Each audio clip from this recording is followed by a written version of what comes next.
Raising your EQ. I have many times people and patients asking me, what exactly is emotional intelligence? Why is high EQ a valuable attribute? Are there things we can do to raise our emotional intelligence? Today, let's explore, what are these concepts? Let's have answers to our questions and understand a little bit more IQ and EQ, the differences, and how we can work on trying to be better, higher versions of ourselves. Emotional intelligence many times is misinterpreted, misunderstood, and many times we don't recognize why it's important in life.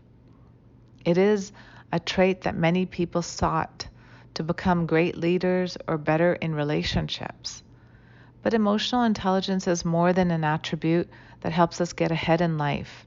It's also a strong predictor of your quality of life, health, coping skills, and how you relate to one another in relationships. Let's look at defining it first. Let's begin with our exploration of EQ by first understanding its counterpart, IQ.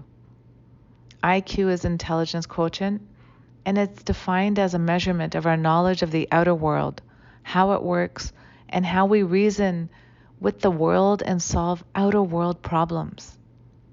Now let's take the same definition and apply it to our inner world, and then you'll have an understanding of EQ.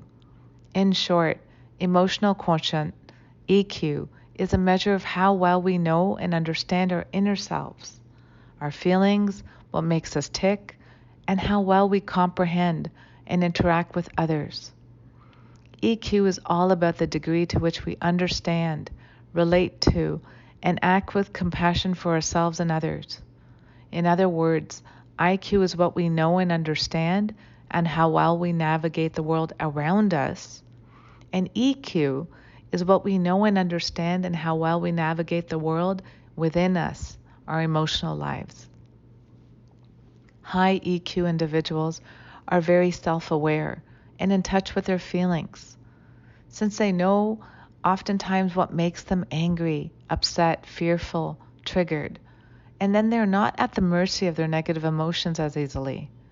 They are good at regulating their emotions, implementing healthy coping skills, and can move through life confidently and believing in themselves and how they conduct themselves, knowing that they conduct themselves well, without losing control. They respond versus react. They are able to tune into people and their environment, shift and change by having empathy for others that are around them, and treat people with respect and kindness versus personalizing people's low self-esteem and pain, which oftentimes can spill over onto us. Many times people with high EQs have valuable social skills of adapting, blending in, mingling, and can minimize conflict by not internalizing and reacting all the time, but more taking a pause and reflect, stepping back from conflict, exploring what's going on, and responding instead. High EQ individuals excel at maintaining strong relationships and often make good choices not only for themselves and others. Like IQ, EQ is a part of our maturation process. As we mature and know more about our outer world, our inner world is important to understand too. Our self-awareness, our emotional self, all of this develops over time, matures. We learn from one another, but we also learn from ourselves as we evolve through life. Life is a series of experiences, positives and negatives, but it is important for us to recognize from a young age, as we grow, we enter different stages of maturation. Some that are based on black and white thinking and rules that many times our parents give us, and then as we're evolving and growing, we start adding in factors of learning from others beyond our family of origin, from learning from teachers, environment, cultures, church systems, friends, mentors, peers, teachers, and coaches. But then at one point, we go even beyond that to bring in an inner moral compass, understanding that many times things are not black and white, and that many times people act from a place of pain and suffering, react from a place of lack of compassion. As we mature in our development, we start getting to a place of understanding people by having more compassion for ourselves and others. There are many experiments in psychology that show us the different stages of development. And Lawrence Kohlberg was one of these psychologists, had done a beautiful experiment on the various stages of development. As we look at children growing, we go from black and white thinking to learning a little bit more about consequences. And sometimes we stay in doing actions and reactions that prevent consequences. But at some point of our maturation, we also bring in compassion to understand what is the intention of people's behaviors. Many times in life, emotional IQ is about understanding the intention behind why somebody does what they do. Whether they're lying, they're hurting you, they're being defensive, they're being demanding. Many times, we have to look at the intention behind someone's actions versus looking at a behavior and judging it.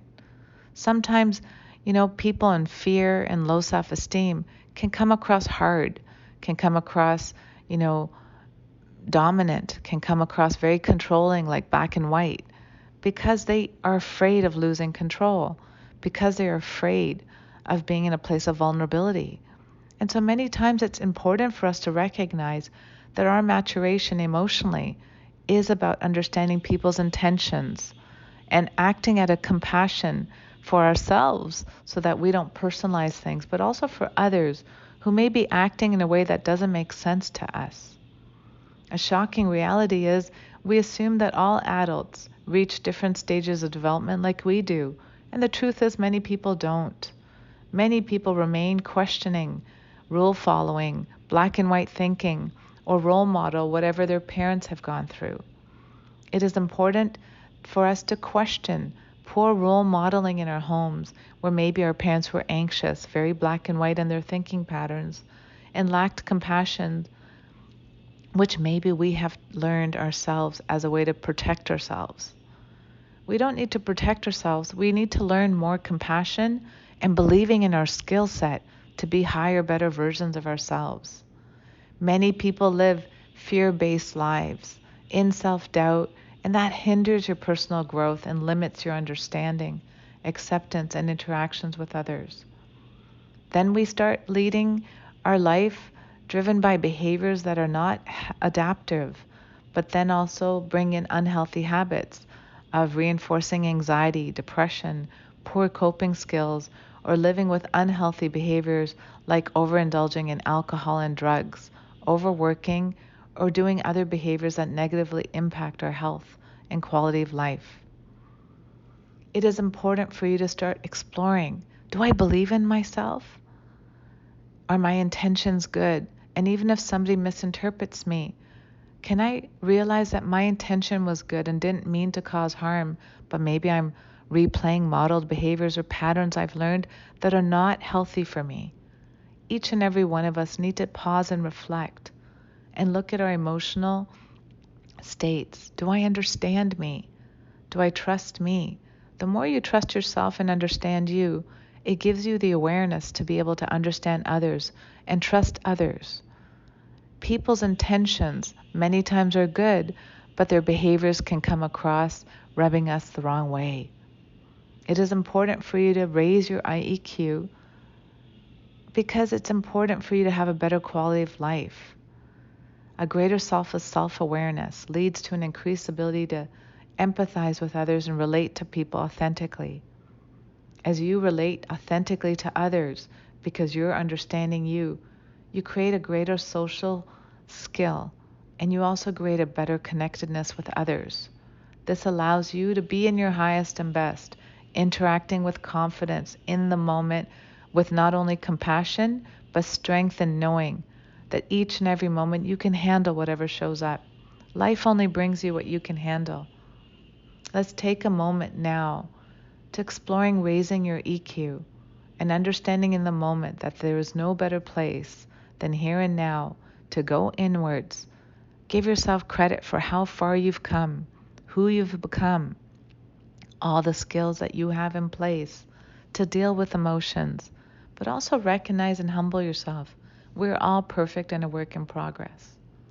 Take a moment right now and reflect on EQ, how you treat yourself, who you are, and who you'd like to be, and how to be better in your levels of EQ. Take a deep breath in and breathe out.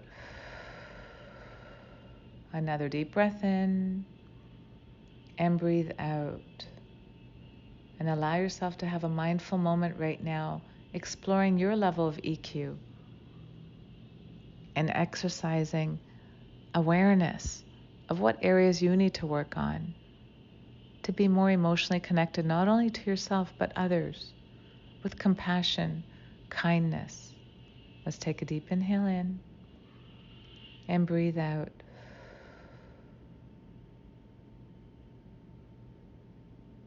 Allow yourself in this moment to relax and just think about emotional awareness, compassion, forgiveness, connectedness.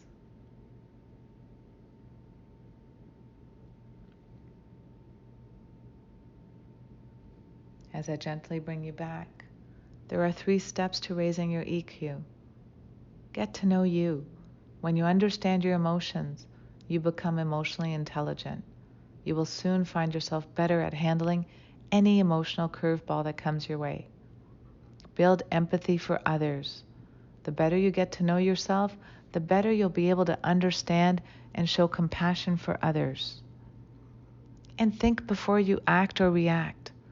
Armed with self-awareness and compassion for others, you'll soon find yourself considering both your emotions and the feelings of others before taking action, even in difficult situations. Recognizing people show you who they are, not who you are many times. But pause and reflect to look at your EQ. Am I as emotionally connected to me to know my intentions, to be solid in my skill set, and to trust that people may have the right intention, but their behaviors might show me something that I'm misinterpreting? Let's all emotionally connect a little further, enhance our EQ, and live higher, better versions of ourselves.